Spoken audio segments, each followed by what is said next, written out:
But after that, we had another match right after that, which was what was the match after that? It was The women's match, I Kris believe. Statlander taking on Shanna. I thought this was one of their best women matches that they've had. I mean, I really enjoyed the title match last week with Nyla and Riho, but I think tonight it showed you that the women that are supposed to be on Dynamite aren't used as frequently as they should be, and Statlander and Shauna are pure examples of women who should be on Dynamite every week.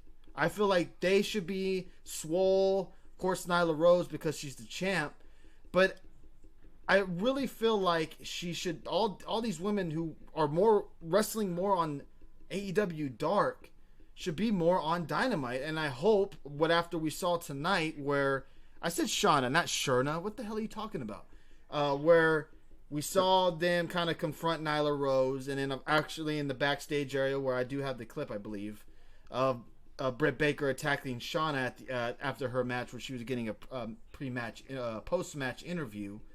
It seems like AEW's kind of woke up about the women and are starting to concentrate on the other women and building more storylines with the women as well. What are your thoughts on that?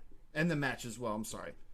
I'm not into this whole hokey alien shit, and neither was JR. He did not care about this match at all. Yeah, did you see that? He asked. It was I think shitty. he asked Excalibur. He was like, "Oh, it was Tony Schiavone." did he ask Tony? He said, "Can you Because tell he me? said- Can you explain to me this Statlander gimmick?" And he's about to explain it. And he's like, "No, okay, that's enough. Never mind." And it's like, what? Like, No, I think it was the Tony Schiavone when Britt Baker brought him a cup of coffee, and he said, "Oh, is there Blue Chew in that?" oh, right, yeah, he did say that. He did have a Blue Chew.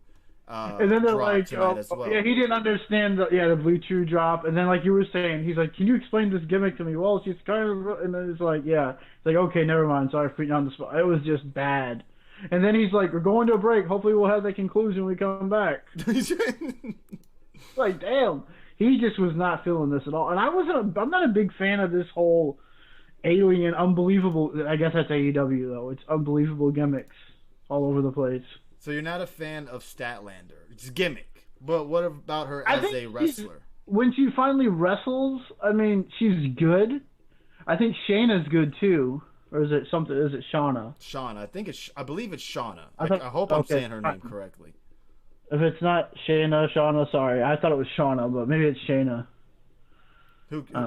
Regardless, what did you think of the match? Yeah, I think she's really good too. But yeah, everyone is really high on Statlander. Red Sox fan loves Statlander a lot. But yeah, I mean, we'll see what happens now. Especially after they didn't really follow this. I guess we'll kind of get into it because it makes sense to tie it all together. The match is okay, of course. Statlander won the match, and then we do get this big kind of thing with all the women coming out and doing their own thing. But yeah. Right, we got Nyla Rose. Tony Schiavone's doing her first ever interview since winning the championship, and she's talking about how she should have gotten a bigger, round of applause from the fans, and of course they boo her. And she's talking about how she should have been the champion from day one, and how that when women pissed her off, she breaks bitches, coming around those lines. And she said she can beat anyone in AEW. She should be the highest paid woman in the locker room. And of course you get Statlander, who comes out and interrupts her and does the whole boop thing on the title. And then you get Big Swole come out next and kind of talks mess to Nyla Rose as well. So it's kind of setting up maybe a possible number one contenders match with Statlander and Swole, or maybe they'll go a triple threat route. We don't know. But that's something that's looking like it's more impossible. And then backstage, they didn't show this on Dynamite. It was on their Twitter account where Shauna's doing, or is it Shauna? Okay, thank you. She's doing a post-match interview, and then Britt Baker attacks her. So they're building storylines around the women that we haven't seen in the last couple of months. So you're right. It seems like they're involving more women into the title picture, which is a good thing. But what did you think of the Nyla Rose promo that she did tonight? It was she kind has of been getting a lot of, I wouldn't say heat, but she's been getting a lot of comments towards her, negative and both positive. But what did you think of her delivery tonight? See, I thought she would get more cheers just because, but I don't know. Maybe the live crowd isn't buying her either. So Well, I know she's a heel. You I know. want her to get cheered, though. I was just gonna say that. I was saying, but she is a heel, so that's perfect sense. But I don't know. It just feels like something. I don't know. It's really interesting. And then you have Swole coming out like awkwardly. It seemed it was very awkwardly when she came out. I don't know. Are you a fan of Big Swole?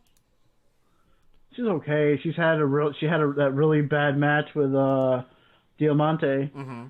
But yeah, I don't know. I'm not. It's hard to say if I'm a fan, and I haven't seen a lot of her work.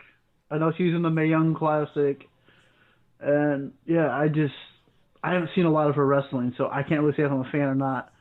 I haven't seen a lot of Nyla Rose either, but she seems like, I guess it's not fair to compare to Awesome Kong, but she seems like that type of wrestler, you know, where she's going to be almost unbeatable. I mean, to me, I thought, look, and we haven't really seen a lot of Nyla. She had a couple of matches here and there, but not enough to me to actually have a match where you're like, damn, she can actually go in the ring.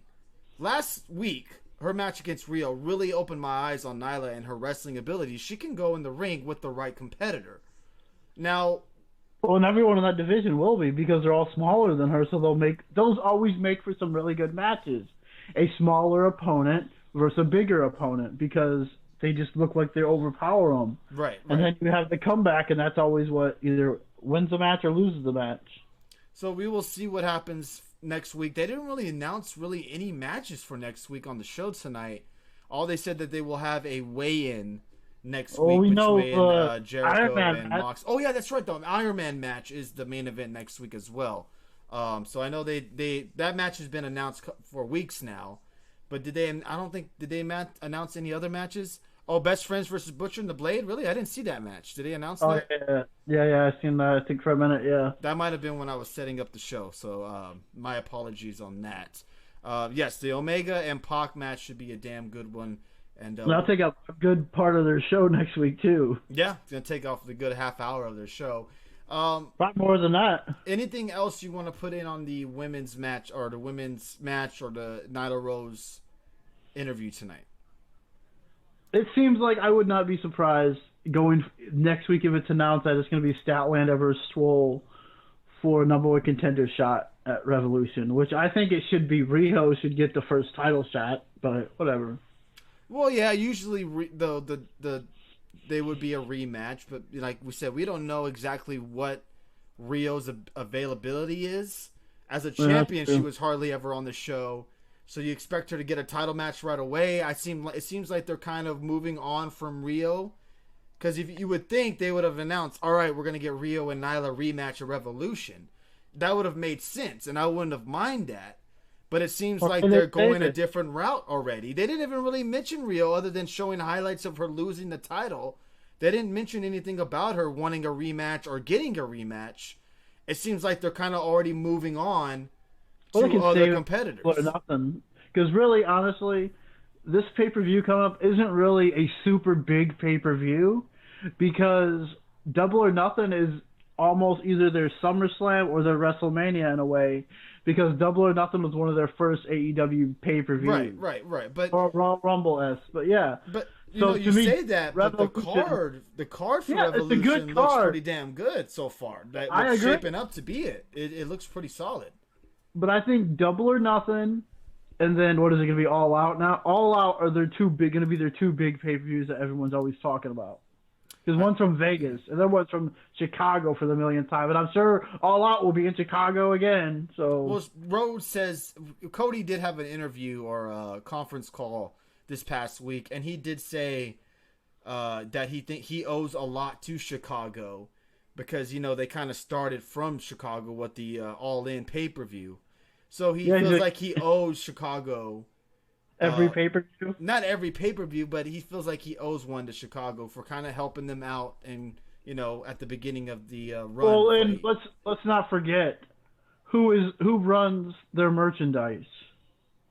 Pro Wrestling Tees, I believe, right? And where are they based out of? Chicago. Correct. They announced Brandy versus Britt Baker 1 hour Iron Man. Oh my God, Talk about losing views there. Hey, what's up, Root Leaf? Yep, get the tables. That's what we're named after, the Devon and the Dudley boys. I think Riho is having issues with the virus stuff and Stardom, says Sinister Plans. Bob Ruski says, could have they done this shit for Riho? Like, Jesus fucking Christ, you could have had Swole or Shanna confront her. I guess that just didn't feel like... I feel like Riho...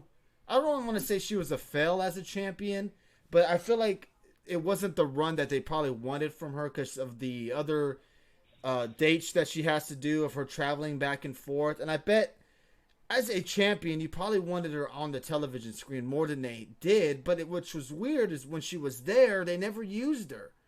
And maybe her lack of English kind of hurt her. Maybe that was the issue why she wasn't used as much. We will never know. But yes, Nyla is the new champion, and it seems like they're moving on from Riho. Should they have done the title match change last week, and not? Why not do it at their pay-per-view? Maybe they have other plans. I don't know. It's a good question though. What's up, Chris Mack says? What a freaking show tonight! Indeed, it was. Maybe she wasn't